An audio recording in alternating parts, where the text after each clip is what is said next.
Donc aujourd'hui, ce qu'on va faire, on va s'occuper du sélecteur de vitesse, ici. Alors ce qu'il faut faire évidemment, pour qu'on puisse utiliser, déjà le bras qui est de l'autre côté, il va falloir le basculer à l'avant. Voilà, pour pouvoir jouer sur notre tringlerie. Parce que évidemment, d'origine, ce moteur se place à l'avant du véhicule, du coup le conducteur est par là-bas. Nous c'est l'inverse, le conducteur est vers l'avant. Du coup, il va falloir inverser tout le système. Comme ce qu'on a fait ici. Voilà. Pour faire ça, eh ben, il va falloir réfléchir beaucoup parce qu'on va avoir des variations de distance de bielle. On va avoir du coup des changements de rotation. Voilà, ça après la prochaine fois on fera la liaison de rotation ici pour la sélection gauche-droite.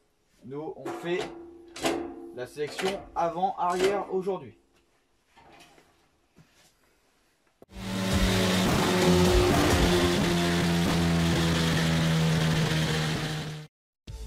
Donc en fait voilà ce qu'on veut faire du coup pour le levier de vitesse. Donc ici c'est la partie du coup commande. Hop. Voilà, en fait on tourne comme ça. Après on vient tirer ou pousser. Suivant comment on vient faire, ici c'est marqué. Donc en fait, quand on est normal, du coup on est en 3 et en 4. Donc quand je tire ici, d'après ce qui est marqué, je suis en 3. Quand je viens pousser, voilà, je suis en 4. Ensuite, hop, je me mets au milieu, je tourne un peu, je suis en 2 en poussant. En tirant, je suis en 1. Et si je tourne complètement, voilà, là je suis en marche arrière. Et inversement, là je suis en 5 en tirant. Hop, voilà, là je suis en 5. Donc ce qu'il faut, c'est représenter ce mouvement, mais de l'autre côté. Donc comment je vais faire ça? Ici, je vais le mettre le plus loin possible. En fait, je vais la mettre, hop, en 5, en arrière. Je suis le plus loin possible en rotation comme ça. Donc ici, je vais créer un arc, hop, qui va venir jusque là. Ici, il faut que j'arrive à le faire concentrique, avec cet axe-là. Je le mets le plus près possible, après évidemment, je couperai. Et voilà, en fait, je l'ai enfoncé, hop, dans ça. Je l'ai un peu, du coup, usiné pour pouvoir mettre le tube. Et ce sera beaucoup plus facile pour le centrage. Donc après, j'aurai plus qu'à faire mon centrage. Si je peux bien le faire, il faut que ce soit le plus précis possible. Je ferai un maintien, hop.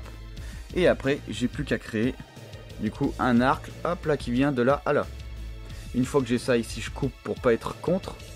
Vu qu'ici j'ai pris la longueur la plus loin, et ben ici je sais que ça reculera pas plus. Donc il me suffira de couper et qu'on voit du coup la tétine derrière dépasser. Et après, quand on sera là, hop, de toute façon, on sera beaucoup plus loin. Donc voilà comment je vais faire du coup pour déplacer mon mouvement d'ici à là.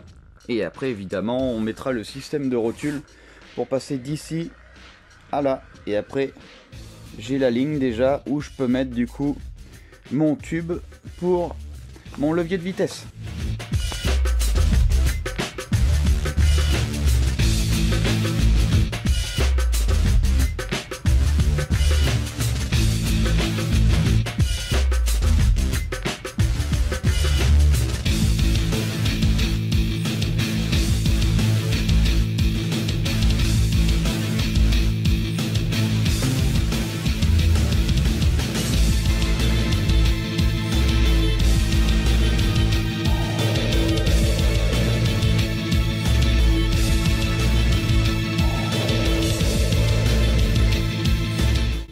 Voilà, donc on a soudé du coup l'arc de cercle et voilà, du coup ça va bien jusque là-bas.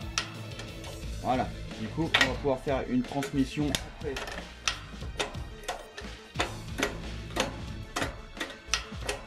Jusqu'à ma commande devant. On va pouvoir faire des liaisons ici, donc ici on va mettre une rotule pour aller jusque là et après on aura du coup notre liaison là-bas. Donc voilà, le seul problème c'est que on a un peu de flexion comme on peut le voir. Hop. On va voir si c'est gênant. On va tout souder. Hop, on va tout renforcer. S'il faut, je rajouterai un arc de cercle ici pour renforcer du coup ce truc là. Voilà. Et ici après, je pense que je couperai pour pas que ça vienne dedans, comme ici. Bon, c'est pas gênant, mais je préférais que ça vienne pas dedans. Donc voilà, donc ça ce sera ma barre. Donc ma barre où j'aurai mon levier de vitesse dessus. Donc pour ça, il me faut des bagues. Alors, vu que je sais que le polyuréthane ça fond avec la chaleur, je le mets dedans. Voilà. Et après, j'ai plus qu'à faire chauffer. Du coup, je vais perdre du diamètre. Et ça correspondra parfaitement, du coup, avec ma barre. Et j'aurai, du coup, des cylindres blocs adaptés à mon levier de vitesse. Voilà. Alors, faire attention à pas non plus trop enlever. Donc voilà, il faut que ça puisse coulisser et tourner librement. Voilà. Donc là, je sais que mon diamètre interne de mon cylindre bloc, là, polyuréthane, est plus important que le diamètre externe de mon tube. Très légèrement. Du coup, je vais pouvoir faire coulisser, hop, ma barre et je vais pouvoir la faire tourner. Donc voilà, donc après je vais enlever du coup le résiduel qu'il y a. Évidemment, je vais enlever tout ce qu'il y a dedans. Voilà. Et après, j'aurai plus qu'à retester. Mais évidemment, il y aura en plus de la graisse. Je vais mettre de la graisse quand je le montrerai. Mais du coup, j'ai des supports. Voilà, pour ma barre. Ok, donc voilà. Donc là, j'ai réalisé du coup mon double cylindre bloc sur ma barre. Pour... Hop. On voit que ça glisse librement. Ça tourne parfaitement. Donc, c'est pas trop mal. Je pense qu'on va être bien. Donc évidemment, maintenant que j'ai graissé et tout, je suis obligé de tout nettoyer, déterminer les longueurs. Et après ici il va falloir que je mette une vis comme ce que j'ai mis de l'autre côté pour pouvoir mettre ma rotule.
Donc là, on n'est pas trop mal.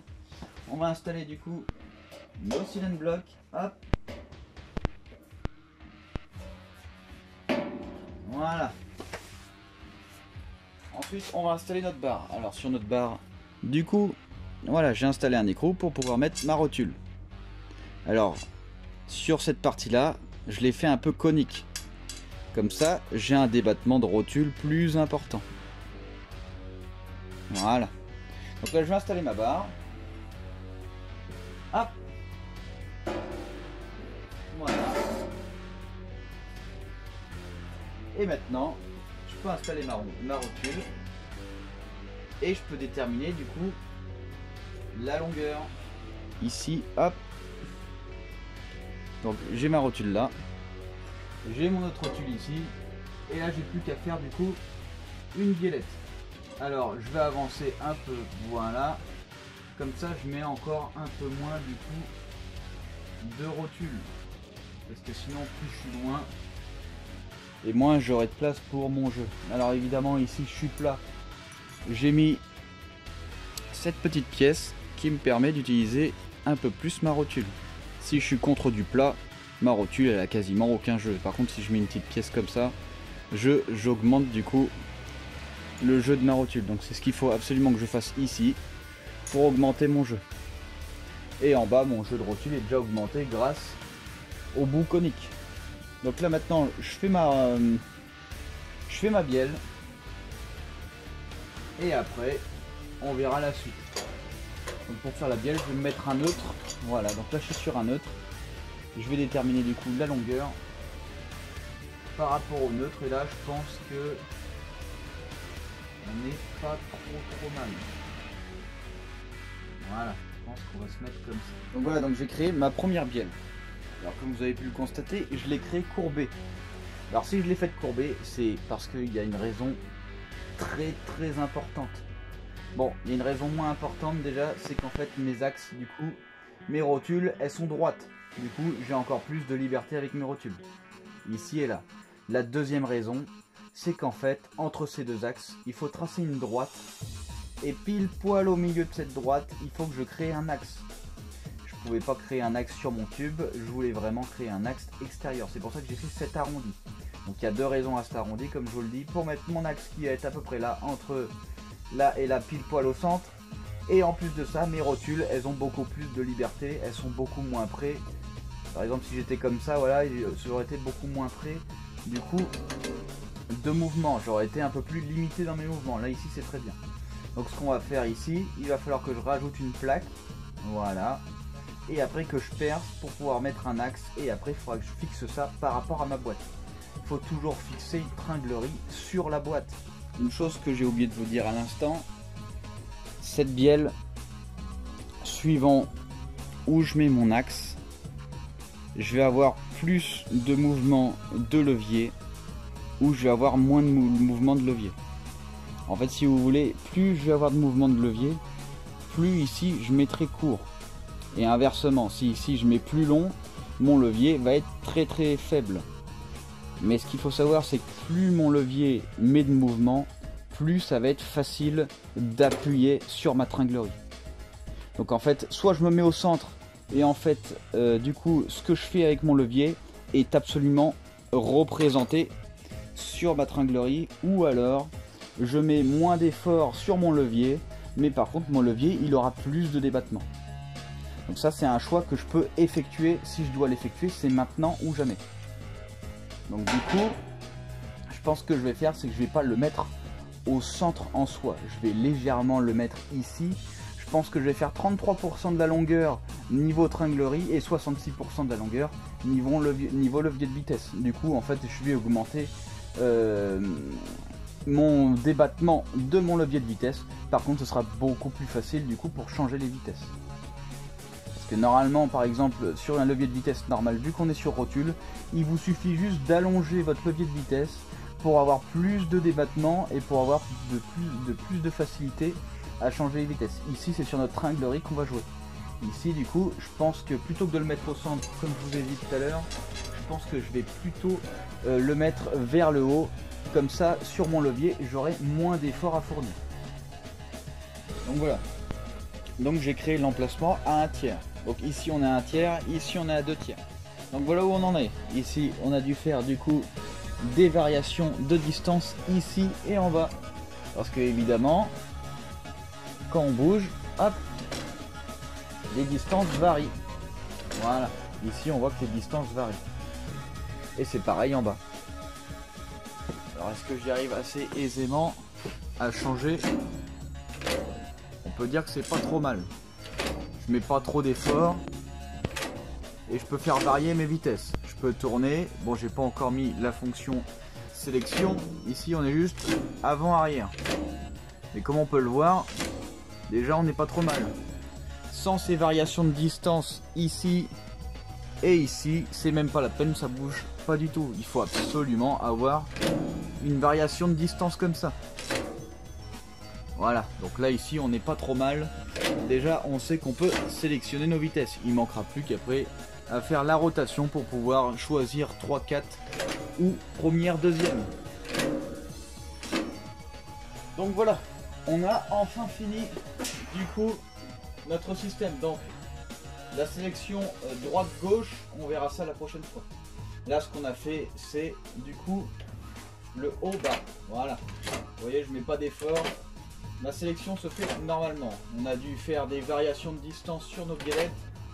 On a dû faire des liaisons pivots avec des liaisons rotules pour effectuer ça. Et on a dû du coup inverser notre bras à l'arrière. Hop, Voilà. Il tourne absolument normalement. On n'a aucun effort. Voilà. On n'est pas du tout emmerdé. Donc voilà, donc la prochaine fois ici, on s'occupera de la rotation qui viendra de là à ici. On fera du coup un réglage spécial. Alors il faudra voir parce que là les variations de distance, on va pas pouvoir les faire parce que c'est justement ces distances qui vont faire varier du coup notre vitesse.